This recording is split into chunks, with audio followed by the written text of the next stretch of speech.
కోవూరు మండలం పెద్దపడుగుపాడు గ్రామంలోని అంబేద్కర్ నగర్ వద్ద రాజ్యాంగ పితామహుడు డాక్టర్ బిఆర్ అంబేద్కర్ జయంతి వేడుకలు పడుగుపాడు యూత్ ఆధ్వర్యంలో అత్యంత ఘనంగా నిర్వహించబడ్డాయి.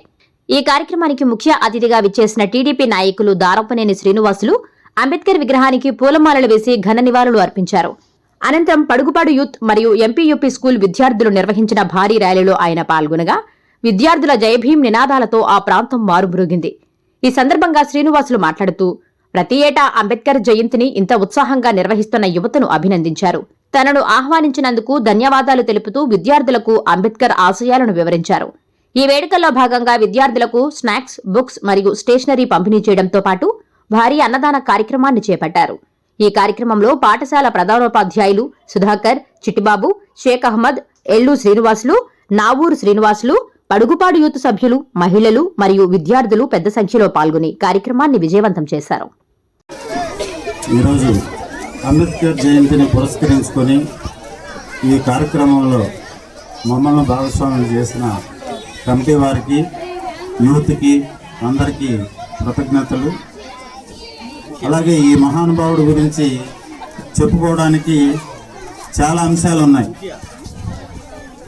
చెప్పుకున్న దానివల్ల, వినిన దానివల్ల మనం ఏ విధమైన స్ఫూర్తిని పొందుతున్నాం, మనం ఏ విధమైన అభివృద్ధిని కోరుకుంటున్నాం, మనకి అభివృద్ధికి తగ్గ అవకాశాలు మనకు ఉన్నాయా లేవా, ఇవి ఆలోచించి మనం ముందుకు వెళ్ళాలని ఆయన మనకి చాలా సంవత్సరాల క్రితమే, 70-80 సంవత్సరాల క్రితమే మనకి ఈ విషయాలన్నింటిని అవగాహన చేసుకొని ఈ సమాజము ఈ విధమైన రాజ్యాంగంలో ఇలాంటి విలువలు ఉంటేనే ఈ సమాజం ప్రశాంతంగా, శాంతియుతంగా ప్రపంచ దేశాల్లో ప్రడవిల్లుతుందని ఆ రోజు ఆయన ముందుగానే ఇవన్నీ ఊహించి మన రాజ్యాంగాన్ని లిఖించడం జరిగింది.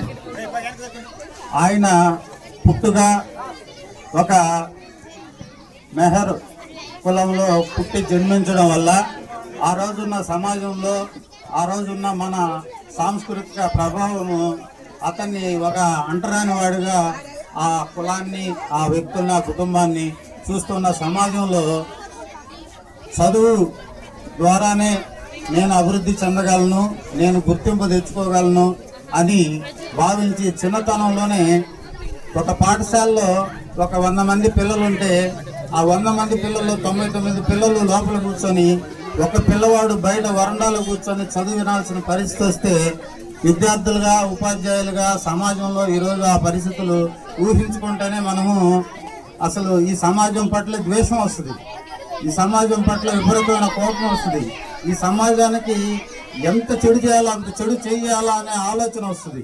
కానీ ఆ మహానుభావుడికి అది రాలేదు.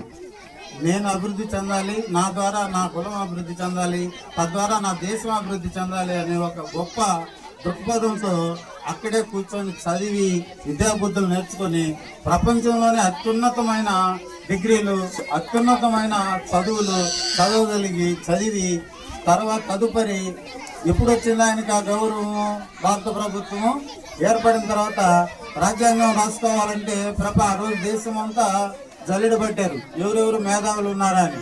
వాళ్ళలో అగ్రగణ్యుడిగా మన డాక్టర్ బిఆర్ అంబేద్కర్ గారు కనిపించి ఆ రోజున్న సమాజం అంతా అతనికి అత్యున్నతమైన ఒక స్థానాన్ని ఇచ్చి భారత రాజ్యాంగాన్ని లిఖించమని చెప్పడం జరిగింది. తద్వారా ఆయన ఈ 100 సంవత్సరాల ముందున్న భారతదేశాన్ని ఊహించుకొని ఎలాంటి రాజ్యాంగం అయితే నా సోదరులు, నా అక్క చెల్లెళ్ళు, నాతో కూడా పుట్టిన వాళ్ళు, నా గడ్డ మీద బ్రతికే వాళ్ళు ఎలా అయితే మంచి జీవితాన్ని కోరుకుంటున్నారో, ఎలా వస్తుందో అని చేసి ఆయన రాజ్యాంగాన్ని రాయడం ద్వారా ఈరోజు ప్రపంచ దేశాలు చాలా అనిశ్చితితో, గొడవలతో, కొట్లాటలతో, యుద్ధాలతో బాగా ఇబ్బంది పడుతుంది ప్రపంచం అంతా. కానీ మన దేశము ఆ పరిస్థితి లేదు. మనకి అంతర్గత కలహాలు లేవు, సోదర భావం మన అందరి దగ్గర ఉంది. మనం హాయిగా ఒకరికొకరు అన్నదమ్ముళ్లాగా జీవిస్తున్నామంటే ఆ రోజు ఆయన ముందు చూపుతూ రాసిన రాజ్యాంగం యొక్క గొప్ప విలువలే ఈరోజు మనకి ఈ జీవితానికి కారణం. కాబట్టి ఆయన జన్మదినాన్ని పురస్కరించుకొని ఆయన రాజ్యాంగంలో ఒక 4 అంశాలు మాత్రమే ముఖ్యంగా చెప్పడం జరిగింది. వాటిలో జరగకూడదు. మూడవది సోదర భావం. ఈ భారతదేశంలో పుట్టిన ప్రతి వ్యక్తి అన్నదమ్ముళ్ళలాగా జీవనము సాగించాలి. 4వది స్వేచ్ఛ. స్వేచ్ఛ అంటే మనకి ఇష్టం వచ్చినట్టు ఉండడం కాదు స్వేచ్ఛ. స్వేచ్ఛ అంటే ఎదుటి వాళ్ళ హక్కులకి ఇబ్బంది లేకుండా మనం ఎంత స్వేచ్ఛనైనా అనుభవించే అవకాశం ఈరోజు మన భారతదేశంలో రాజ్యాంగం ద్వారా ప్రతి పౌరుడికి ఇవ్వబడింది. సో ఈ విషయాలన్నిటికీ మనం ఈ సంవత్సరాలు ఇంత హాయిగా జీవనం చేయడానికి ముఖ్య కారకుడైన డాక్టర్ బిఆర్ అంబేద్కర్ గారి పాదాలకి వందనాలు తెలుపుకుంటూ నాకు ఈ అవకాశం ఇచ్చిన అంబేద్కర్ సేవా సమితికి మరి సేనయ్యకి ముఖ్యంగా వీళ్ళందరికీ కృతజ్ఞతలు తెలుపుకుంటూ ముగిస్తున్నాను. Thank you.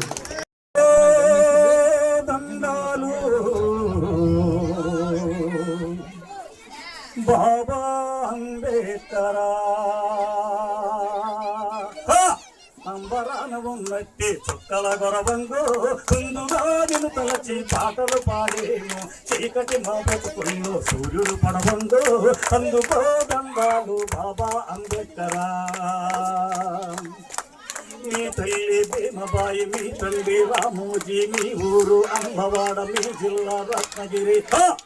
ఏప్రిల్ 14 పుట్టిన రోజంతా దళిత జాతి పీడితులకు పండుగ రోజంతా అందుకో దండాలు బాబా అంబేద్కర్. అంబరాన ఉన్నట్టే చుక్కల గొరవందు ముందుగా నిన్ను తలచి పాటలు పాడేము చీకటి మా బ్రతుకుల్లో సూర్యుడు పడవందు అంతరాని వాడంటూ అగ్రజాతి మూర్ఖులంతా అడుగడుగున నిలుబడిలో సంవత్సరాల పాటు నిరంతరం ఎటువంటి ఇబ్బందులు లేకుండా కొనసాగిస్తున్నటువంటి పడుగుపాడు యూత్ కి నా ధన్యవాదాలు. ఇక్కడికి ఇచ్చేసినటువంటి పెద్దలు మరియు మహిళా అమ్మ తల్లులు, అలాగే చిన్నపిల్లలు, విద్యార్థులకు నా ఆశీస్సులు. ఈరోజు అంబేద్కర్ గారి 135వ జయంతి సందర్భంగా నన్ను ఆహ్వానించినటువంటి పడుగుపాడు యూత్ కి ముఖ్యంగా ధన్యవాదాలు తెలుపుకుంటున్నాను.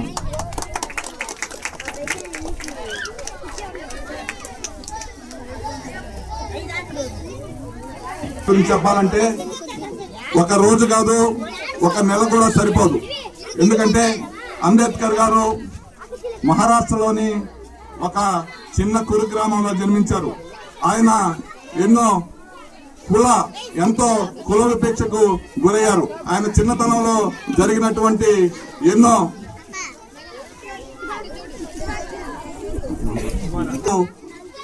ఆయన ఫలించిపోయి నా జాతి ఈ విధంగా ఎందుకుంది అని చిన్నప్పటి నుంచి ఎంతో బాధపడేవారు. అయితే మనం స్వతంత్రం రాకముందే 1921లో Please subscribe SS News AP.